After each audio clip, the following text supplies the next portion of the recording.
quieren venir a su presencia a alabarle?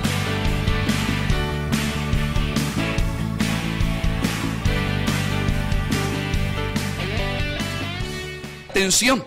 Y este sermón a nosotros tiene que revolucionar nuestra manera de hacer las cosas. ¿Por qué? Porque en mi corazón hay tristeza de que nosotros, supuestamente teniendo mejores lugares de trabajo, de empleos, de ingresos y de todo eso, somos más escasos en compartir incluso el pan entre nosotros mismos. Vayamos a un lugar de campo, a una iglesia que ni leer saben, que cuando usted escucha leer la Biblia hasta cólera le da porque no respetan ni acento, ni comas, ni puntos, ni nada, como que si fuera una lectura sin nada de puntuación. Pero usted los ve compartir, ellos no ponen pero para compartir. Y muchas veces el peligro, iglesia, de que usted y yo tengamos provisión es de que no queremos dar de lo que el Señor nos provee a nosotros. Y cuando nosotros vemos esto, iglesia, también necesitamos entender que cuando hablamos del diezmo, quiero que en su corazón tenga muy clavado esto que le voy a decir. El diezmo no es una obligación que usted se va a condenar si no diezma. No. Como iglesia, usted en este lugar no va a escuchar que el diezmo es una obligación. El diezmo es un principio que debemos nosotros hacer por convicción en las promesas de Dios. Pero no porque es obligación, no es porque va a encontrar mayor gracia, mayor favor. Fíjense que hay iglesias que incluso, y está bien, que tengan como un sentido de pertenencia, pero a veces quienes diezman son más que otros. O sea que el reino se debe de componer del amor a los ingresos financieros. Y el reino no es eso. El reino es amor para los necesitados. Cristo vino a quebrar las cadenas a los que estaban oprimidos por el diablo, no a sacarle el dinero de la bolsa a la gente. Amén. Y fíjese que es increíble. Conocíamos a una persona que increíble, siempre dentro del tema de la teología de la prosperidad. Y a veces, iglesia, hay que tener cuidado, porque a veces nosotros decimos, no, es que ese hombre tiene llenura del Espíritu Santo, porque hay gente que cuando levanta ofrendas, hay gente que empieza a ir a dejar escrituras de casas, empieza a dejar teléfonos, cadenas de oro y todo ese tipo de cosas. En una ocasión invitaron a uno de los teólogos de la prosperidad más quizá conocidos de este momento a una iglesia de Apopa. Y este hombre estaba, el pastor estaba con aquella inquietud de que él era bueno para poder recoger o levantar ofrendas, se llama, levantar ofrendas. Y él lo invitó y le dijo, necesito que llegues y prediques, con el objetivo de levantar una ofrenda. Pero el pastor le pidió de favor solamente ofrendas, porque este hermano, quisiera decirles el nombre, me pica la lengua por decírselos, pero no es ético, ¿sí? Y este hombre tiene la fama de que cuando levanta ofrendas, él pide llaves de carros, él pide llaves de casas, él pide teléfonos, escrituras, él pide todo eso. Zapatos, si son de marca, carteras, reloj. No le estoy mintiendo. Vive Dios que no le estoy mintiendo. Y el pastor le dijo, necesito que estés en mi iglesia, pero que levantes ofrenda. Ofrenda. Solamente ofrenda. Ningún tipo de pertenencias. Entonces, bueno, lo invitaron y fue un gran servicio y todo excelente. Pero al final quizás la unción de la prosperidad lo tomó al hombre y no pudo contenerse.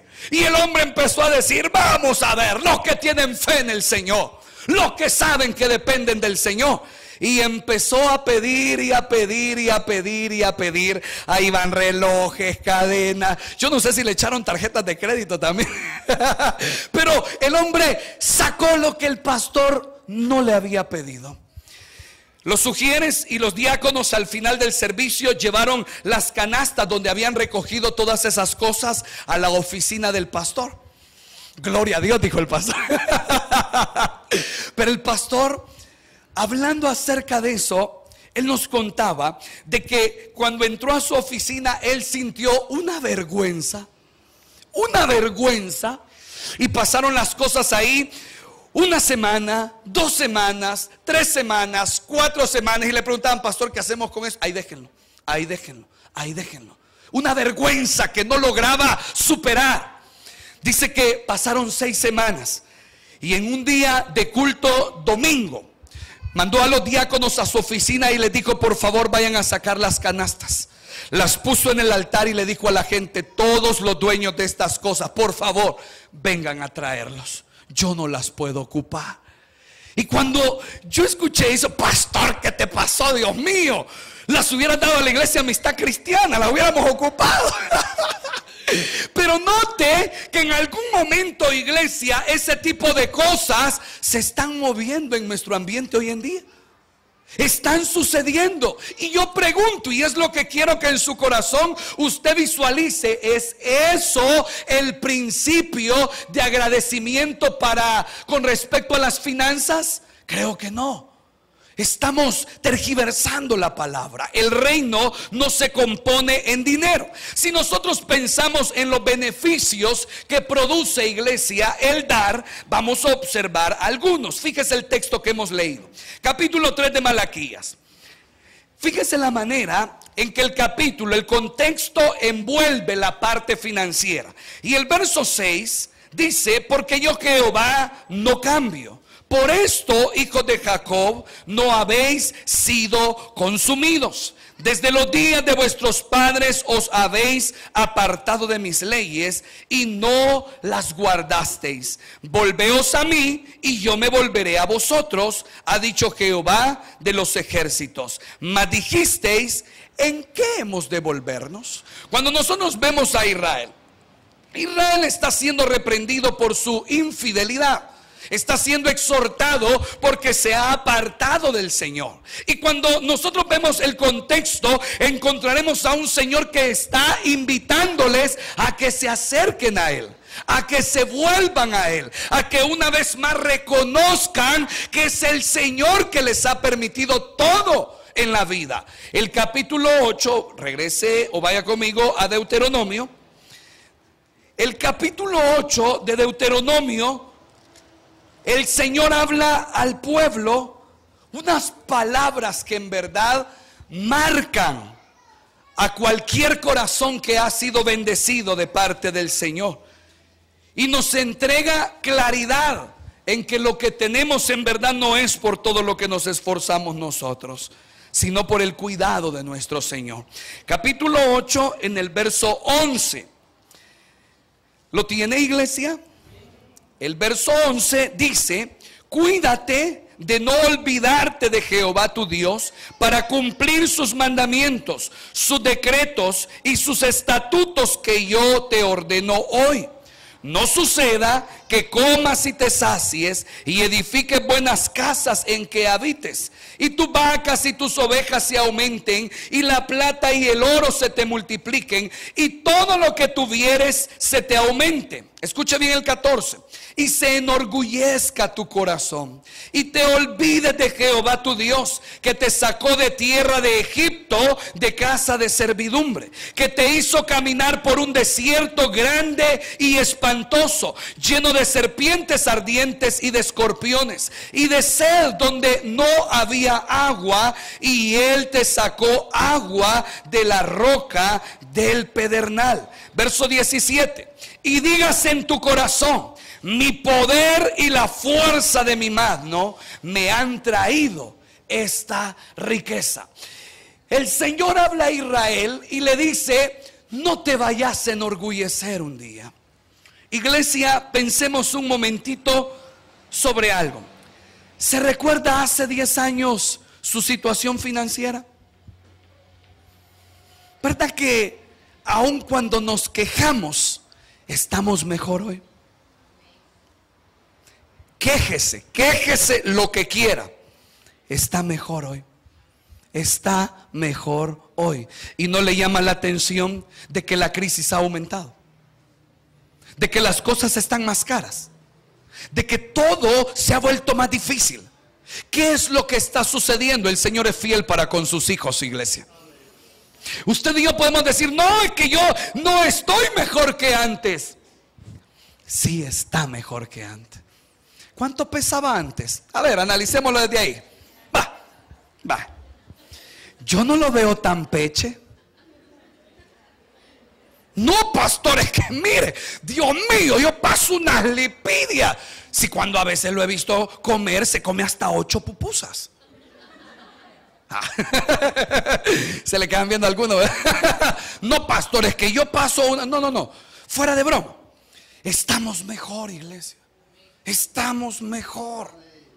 Estamos mejor. Ahora, cuando nosotros vemos esto, necesitamos entender algunos beneficios. Cuando usted y yo somos invitados de parte de Dios a dar, tiene que ver, iglesia, con el principio de que entendamos de que dentro de la mayordomía usted y yo somos administradores, no dueños. ¿Me está escuchando? Somos administradores, no dueños. Y cuidadito con aquellos comentarios de con mi plata yo hago lo que quiero. Usted es un administrador. Usted es un administrador. Amén, iglesia. Siempre he dicho y en mi corazón vivo clamándole al Señor para contarles mi testimonio financiero. Un día se los voy a contar. Y en realidad, qué barbaridad. A veces sentimos de que jamás vamos a salir de situaciones en nuestra vida. A veces sentimos, y a veces, hermanos, es terrible, porque créame que usted puede decir, no, pero el pastor con sus corbatitas y esto y lo otro, y yo lo veo sentado allá y qué bonito, ¿verdad? Yo le contaba a los hermanos de las flores que hubo una vez de que iba a las flores a visitar, y yo sabía que el marcador tenía, ya había encendido la lucita, pero yo tenía que ir a las flores, pero había un pequeño problema, no tenía dinero y no pude robar ese día. No tenía dinero. Y yo le dije al Señor, Señor, yo voy a ir. Si me quedo, es tu problema. Si regreso, gloria a tu nombre. Y yo recuerdo que me fui y yo tapé, le puse un papelito, porque esa lucita es como un dardo de duda. Ay, no llevo gasolina, no. Le puse un papelito así para que no se viera esa luz anaranjadita. Y yo arranqué y me fui. Y yo recuerdo de que en medio de eso, y es terrible porque a veces uno siente no voy a llegar, pero luchando con la duda y la adversidad de lo que a veces no tenemos. Pero al final llegué, regresé, de remate tuve que ir a dejar a otros hermanos más lejos de donde las flores, donde yo voy. Regresé y me alcanzó la gasolina. Una de dos, o yo no conozco la reserva de mi carro, o el Señor en realidad es fiel. Pero aunque sea la reserva que me vaya marcando al final, veré la mano gloriosa de Dios aún en las lipidias que pueda atravesar en mi vida. Y ese es su Señor, ese es su Señor. Es probable que usted diga, pues sí, pero ya ha habido veces que ha aguantado 2 tiempos de comida, hambre. Pero la cena ha sido pero gloriosa, ¿verdad? Terrible. Entonces al final vemos la mano de Dios. Vemos la mano de Dios. Cuando el Señor habla al pueblo, le dice claramente, cuando tú crezcas, cuando tú alcances algo, no se te vaya a olvidar quién te lo ha dado. Y escuche el valor de este fundamento. Quienes olvidan por orgullosos de dónde el Señor nos ha sacado, créame que para Él no es ningún problema quitarnos la razón de nuestro orgullo, para que entendamos de dónde proviene la bendición de nuestras vidas. Al Señor le interesa algo, que no nos muramos de hambre hasta que entendamos las lecciones en la vida. A veces sabemos muchos que nos jactamos de nuestro salario, nos jactamos de lo que tenemos, y quizá llegamos a considerar de que lo que hacemos o hemos logrado depende de nuestro esfuerzo. Vea conmigo el verso 17. Y el Señor es muy puntual cuando Él dice que no vaya a ser que un día digamos en nuestro corazón, mi poder y la fuerza de mi mano me han traído esta riqueza. A los hombres siempre los molestan en una área bien especial. Fíjense que los hombres tienen la peculiaridad que son los proveedores. Y según el concepto bíblico, el hombre es el proveedor de la casa. Amén, hombres. Santo. No vinieron hoy. O son los que están orando para que la esposa provea. Señor, ¿por qué dejaste eso? Pero cuando usted y yo, hermano, observamos el detalle de la provisión, es interesante de que el hombre, la mujer tiene una particularidad increíble. Ella puede estar con fiebre, con dolor de cabeza, con dolor de huesos. Ella no se detiene. El hombre, ay, estoy enfermo, Dios mío, y ya se tira a la cama, que ya no puede hacer nada. Hombres, ¿es así o no es así? No, pastor, no es así. Pero sucede. Pero mujeres tienen que entender, porque es debido a tanto trabajo. No hayamos la excusa para dejar de trabajar. Eso es lo que usamos, una situación así de estornudo, ya queremos descansar, esa es la manera, ¿verdad? Pero muchas veces, iglesia, usted y yo tenemos en nuestra vida algunas acciones que en realidad nos deberían de preocupar. Y ya mencioné una, y yo quiero, antes de abordar otras más, quiero colocar en su corazón algunos beneficios cuando hablamos de dar, cuando hablamos de administrar nuestras finanzas. El primer beneficio, iglesia, que produce el que yo dé, que no tenga en mi vida tacañerías, sino que, claro, respetando incluso un presupuesto, yo pueda, iglesia, lograr beneficios. Y el primero de ellos es de que cuando yo doy, eso me asemeja a Dios. Eso me hace más parecido al Señor. El Señor no es tacaño. El Señor nos da, y nos da en abundancia. ¿Cuántos lo creen? ¿Cuántos lo viven eso? Entonces necesitamos también aprender a dar. Cuando hablamos de dar, eso nos acerca más al Señor. ¿Sabe, iglesia, de que usted y yo, como dice Mateo 6:21, que donde está nuestro tesoro, ahí estará nuestro corazón? Y a veces incluso dejamos de venir a la iglesia porque nuestro tesoro está en el último plasma que hemos comprado. Nuestro tesoro está en la última adquisición que hemos hecho. Y nuestro tesoro debería de estar en el Señor. ¿Sabe por qué debemos aprender a dar? En el reino, porque todas las cosas materiales que usted y yo logremos adquirir, aquí se van a quedar. Aquí se van a quedar. En una ocasión Jesús contaba una parábola de un hombre que había trabajado duro y le dijo a su alma: reposa, ya lograste todo lo que querías, ya no hay nada que hacer, disfruta lo que has logrado. Y el Señor, en esa parábola, hablando a aquel hombre, Él dice: necio, hoy mismo vienen por tu alma, ¿y de quién será todo lo que has alcanzado? No tiene sentido. El reino no se compone en qué tan lejos financieramente usted pueda llegar. El reino consiste en que por la sangre de Jesucristo, un día, sea que usted y yo partamos de esta tierra, o sea que el Señor aparezca en las nubes, tengamos dinero o no tengamos dinero, nos vayamos con el Rey de Reyes y Señor de Señores. Ese es el objetivo, eso es lo que buscamos. Déselo al Señor de todo su corazón. Gloria a Dios. Gloria a Dios, gloria a Dios, gloria a Dios. Hermanos, cuando hablamos de dar, el dar también es un antídoto para el materialismo. Y fíjese que la iglesia de este tiempo se ha secularizado tanto de que el materialismo la ha envuelto. Y es como que si esta mañana, imagínese, y en mi corazón, créame que hay algunas invitaciones del Espíritu Santo que yo no voy a rechazar en los próximos días, pero es como que si esta mañana nosotros digamos: vaya, hermanos, vamos a ponernos de acuerdo, cada uno cuánto anda una cora. Bien, pongámosla, vamos a reunir ese dinero, vamos a ir a comprar pan, vamos a comprar jugos, y juntos en los transportes de la iglesia, en los que tienen carros, nos vamos a ir a repartir a la gente indigente y vamos a darles en medio de esa necesidad, y le predicamos también. Un evangelio integral. Le llenamos la panza y le llenamos el corazón. Entonces cualquiera podría decir: pero si es que yo no vine a la iglesia a eso. Yo no vine a la iglesia para que fuéramos a repartirle a la gente necesitada. Nos hemos materializado.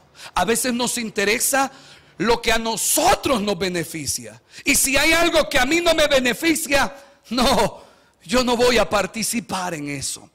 Pero cuando nosotros hablamos de dar, es un antídoto para que usted y yo quitemos todo ese materialismo que produce más fuerza en la tacañería y que al final Dios no bendice. Y ya vamos a ver otros versos interesantes.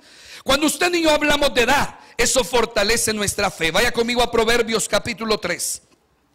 Proverbios capítulo 3.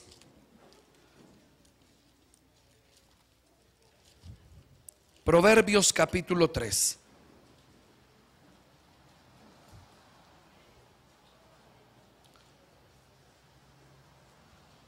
Vea conmigo por favor el verso 5. Capítulo 3 de Proverbios, verso 5.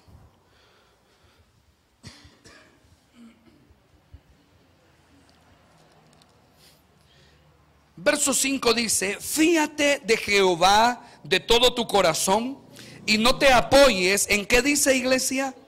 En tu propia prudencia. Vea conmigo el 9. Verso 9 dice: honra a Jehová, ¿con qué? Con tus bienes y con las primicias de todos tus frutos, y serán llenos todos tus graneros con abundancia, y tus lagares rebosarán. ¿De qué dice, iglesia?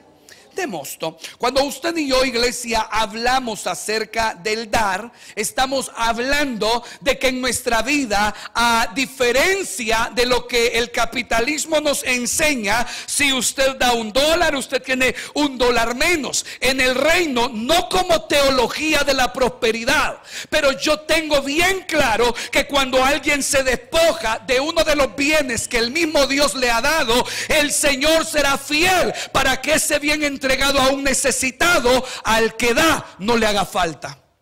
No le haga falta.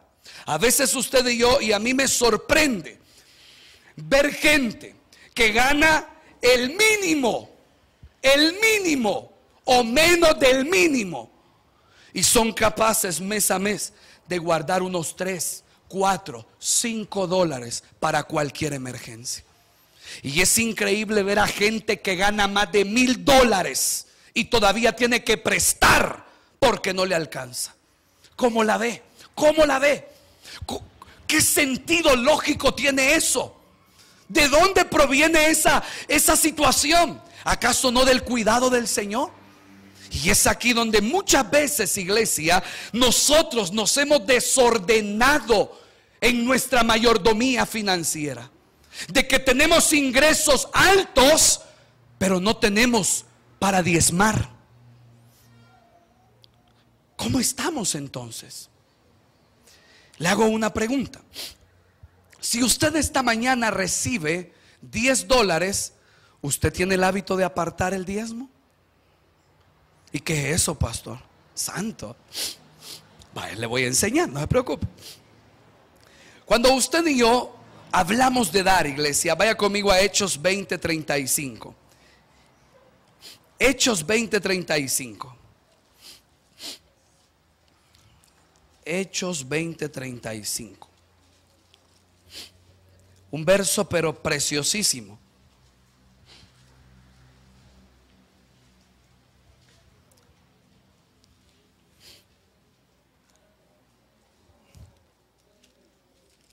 Hechos capítulo 20,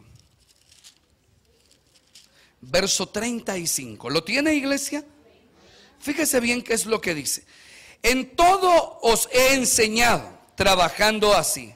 Se debe ayudar a los necesitados y recordar las palabras del Señor Jesús, que dijo: más bienaventurado es dar que recibir. Más bienaventurado es dar que recibir. En las clases de teología hay un término que me ha hecho eco. A ver, todos los teólogos tal vez se recuerdan. Se nos ha estado enseñando de que el evangelio debe ser holístico e integral. Cuando hablamos de holístico, estamos hablando de poder suplir de manera total las necesidades de las personas. Y cuando hablamos, iglesia, de lo que este verso nos enseña, el que aprende a dar, créame, aprende a ser más feliz en la vida. La tacañería no hace a nadie feliz. En una ocasión recuerdo que en mi corazón nació algo especial, y note cómo usted puede hacer la diferencia. Estábamos en la calle y había una persona, ay, qué terrible. No quiero hacerle pecar contándole no es chambre, quiero aclararlo. Estaba una persona en la calle y quería un niño comprar una minuta. Y aquella persona que estaba vendiendo minutas tenía un mantito aquí en la cabeza, ¿verdad? Tenía un mantito en la cabeza. El niño llega y le dice, mire, quiero una minuta, que no sé qué, que no sé cuánto que. Y le dice la señora, a ver, ¿cuánto dinero traes? Y le contó, la minuta valía 35 centavos, creo. Y el niño traía 33 centavos. Y la mujer le empezó a decir, mira, no te la puedo dar, te faltan 2 centavos, te faltan 2 centavos. Mire, no le hago largo el cuento. Yo escuché eso como 3 minutos, pero esos 3 minutos sentí que habían pasado horas. Y yo no pude. Quizás salí de meque, ¿verdad? Pero mire, señora, désela por favor. 2 centavos eran el problema. Pero como muchas veces determinan la tacañería de alguien. ¿Sí? Yo quizás si hubiera sido un vendedor tacaño pero estratégico, yo soy algo tacaño porque soy algo tacaño. Sí. No. Buen administrador. Señor, ayúdame. Ahora, yo quizás hubiera dicho, vaya, mira mi amor, la minuta tiene que llevar así un gran copete, yo te voy a poner un poquito menos. Y se lo hubiera dado.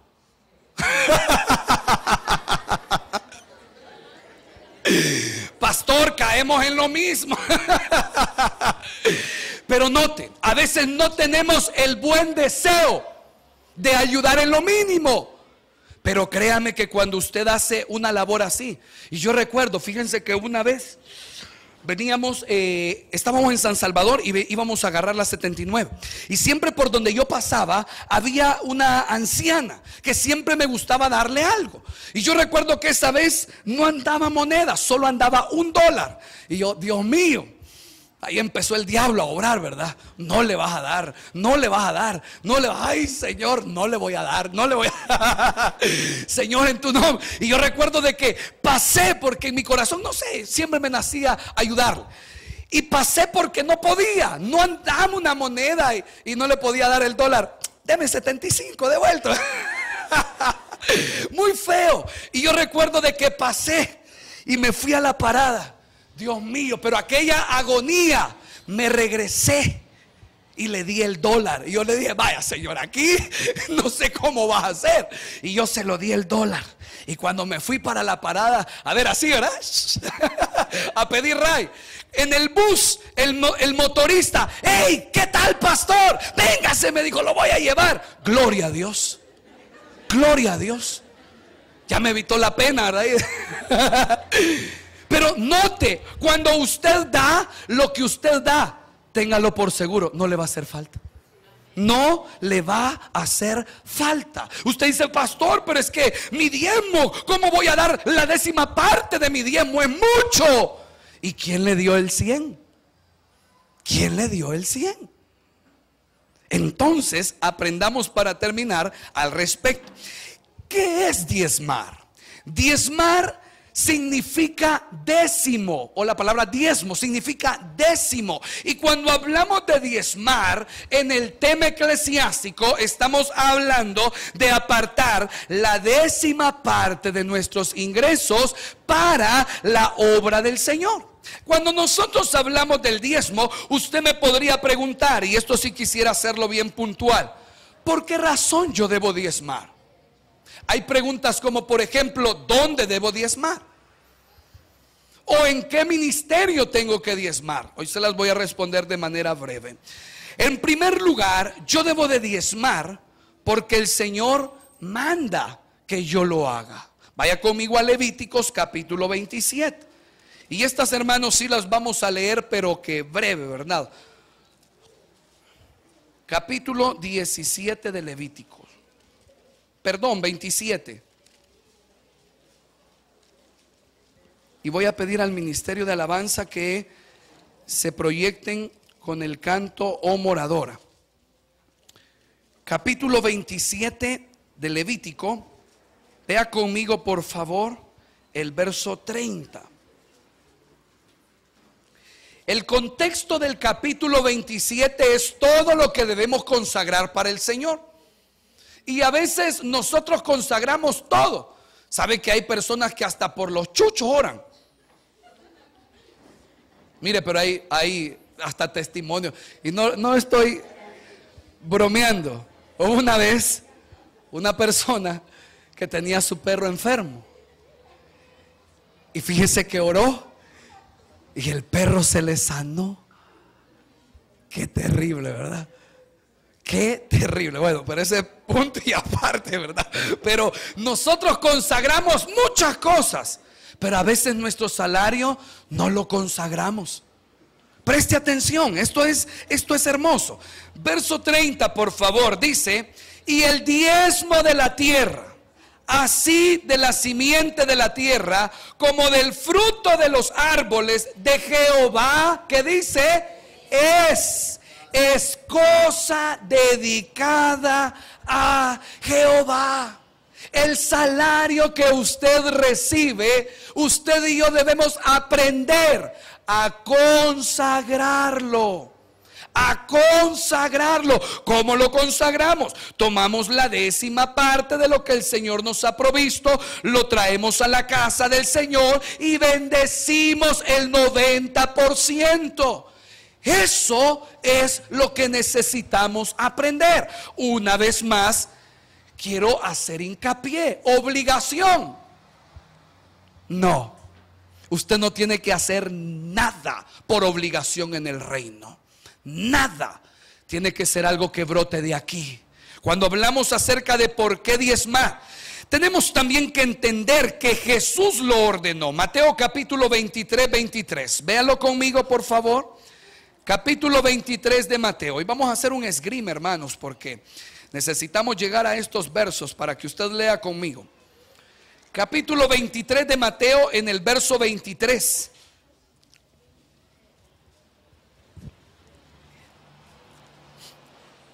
Y note que Jesús en este verso pone el equilibrio del reino, porque exhorta a religiosos y después presenta también de que es importante diezmar, pero el reino no consiste solamente en eso. Verso 23 dice, capítulo 23, verso 23: ay de vosotros, escribas y fariseos hipócritas, porque diezmáis la menta y el eneldo y el comino, y dejáis lo más importante de la ley, la justicia, la misericordia y la fe.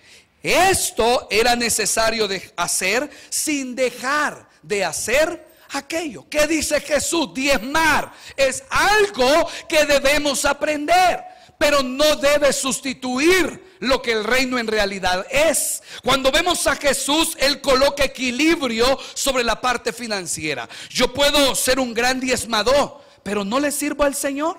Necesito aprender para poder ser un mayordomo integral. ¿Qué más? Deuteronomio capítulo 14, verso 23. A ver, vamos a agilizar nuestras manitas, hermanos, para poder llegar a este verso. Deuteronomio, por favor, capítulo 14, en el verso 23. 14, 23. ¿Lo tiene, iglesia? Verso 23 dice: y comerás delante de Jehová tu Dios en el lugar que Él escogiere para poner ahí su nombre, el diezmo de tu grano, de tu vino y de tu aceite, y las primicias de tus manadas y de tus ganados, para que aprendas a temer a Jehová tu Dios todos los días. Escuche lo que dice este verso. Cuando usted y yo diezmamos, el diezmo, en el caso de quien lo practica, demuestra que Dios ocupa el primer lugar. demuestra que Dios ocupa el primer lugar. Cuando vemos el verso 23 habla acerca de que el diezmar es una actitud que da evidencia que hay temor al Señor. Es una actitud de respeto y de honra, porque lo que tenemos queremos administrarlo bien y de esa manera seguir en nuestra caminata de mayordomía. Un último detalle, Deuteronomio capítulo 8, ahí cerquita. Vea conmigo el verso 18. Verso 18. Capítulo 8 de Deuteronomio, en el verso 18, fíjese qué es lo que dice.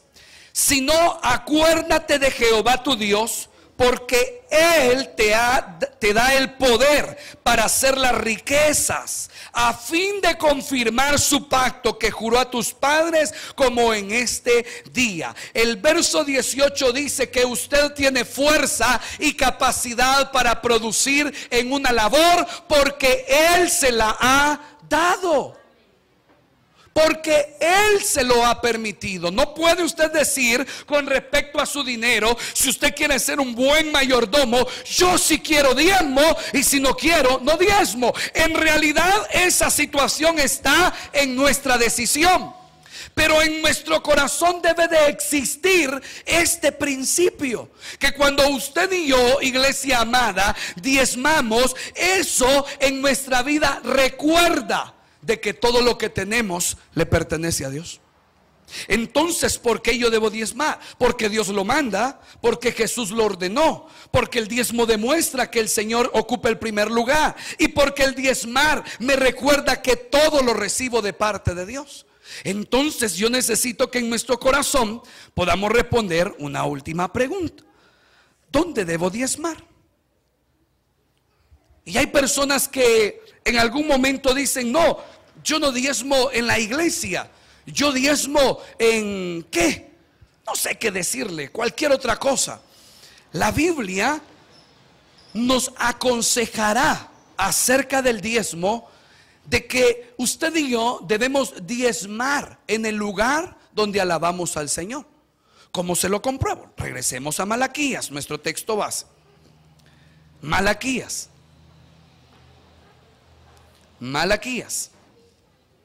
Voy cerrando, hermanos, voy cerrando. Yo sé que ya quieren diezmar ustedes, sí. Amén, gloria a Dios. Solo termino, solo que necesito compartirle esto. Capítulo 3 de Malaquías, en el verso 10, fíjese lo que dice.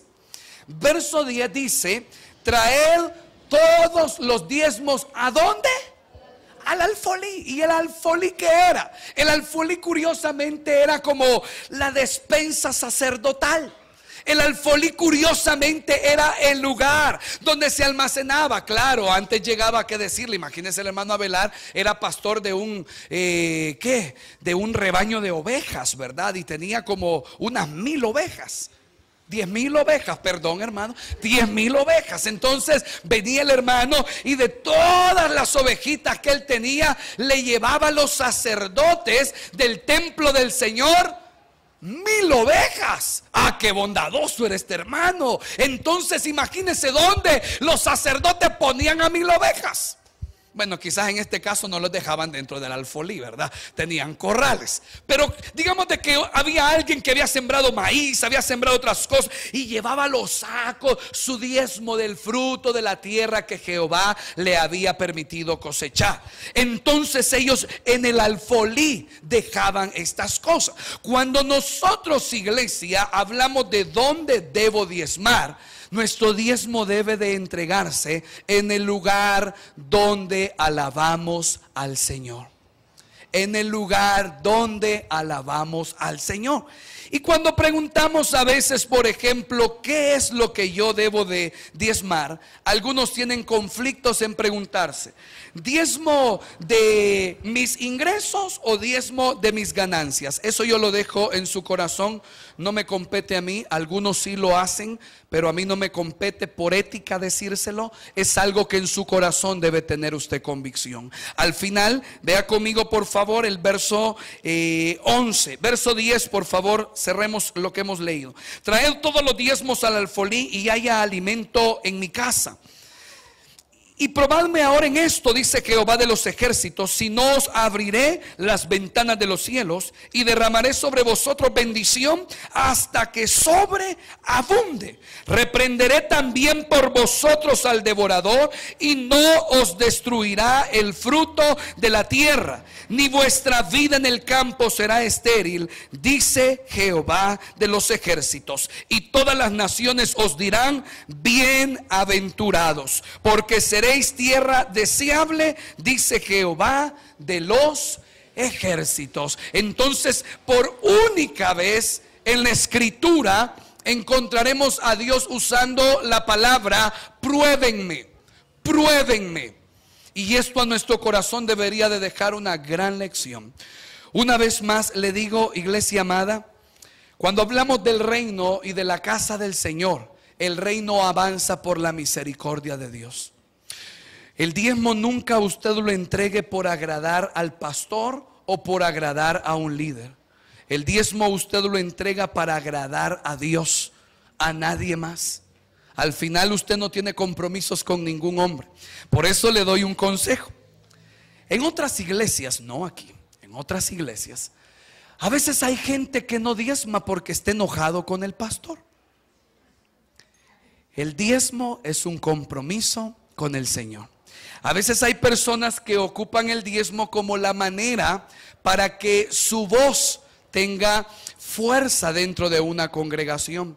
El diezmo no es para tener un lugar dentro de la iglesia. Usted y yo, sin ningún título, somos iguales delante del Señor. Diezme o no diezme, la sangre de Cristo está sobre nosotros. Ni el dinero ni ninguna cosa nos va a dar un lugar más especial delante del Señor. Por tanto, termino este sermón diciéndole: el diezmo es un principio que en la vida del creyente debe de estar presente, en muestra de que hay gratitud de todo lo que Dios nos provee. Al final será una decisión de nuestro corazón. Amén, iglesia. Encomiende a Jehová su camino, confíe en Él y Él hará. Dele fuertes palmas al Señor, iglesia. Él es bueno, Él es bueno. Póngase de pie, por favor, iglesia.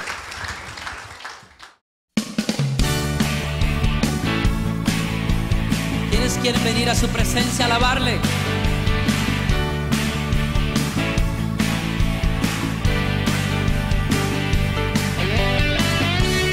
Mejor este lugar de su presencia que ningún otro lugar sobre